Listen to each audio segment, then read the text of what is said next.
Crispy, Basilio, mga anak ko, nasaan na kayo? Bakit? Bakit napakatahimik?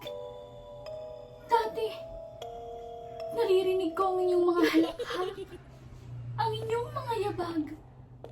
Ngayon, tila ba ako'y nag-iisa? Hindi ako masamang ina. Ginawa ko ang lahat para sa inyo. Tiniis ko ang gutom, ang sakit, ang pagod, para lamang mabuhay tayo. Ngunit bakit? Bakit kinuha nila kayo sa akin? Ano ang kasalanan ng mga anak ko?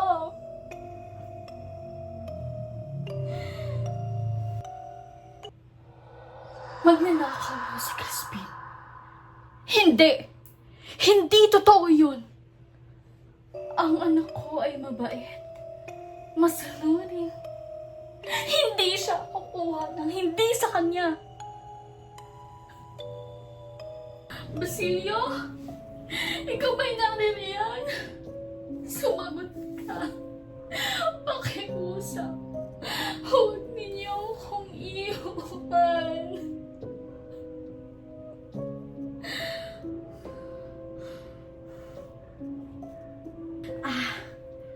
Baka nagtatago lamang kayo. Oo, naglalaro gaya ng dati. Lumalabas kayo kapag kayo'y aking tinatawag.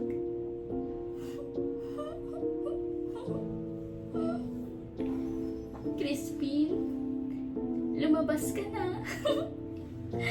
Hindi na ako galit. Basilio, yakapin mo ako.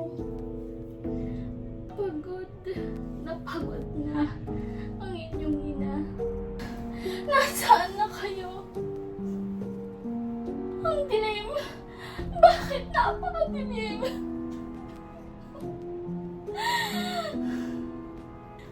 Mga anak ko, ako na lang ang natitira.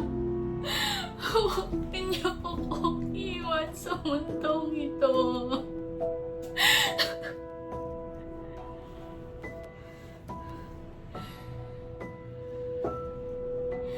Crispy,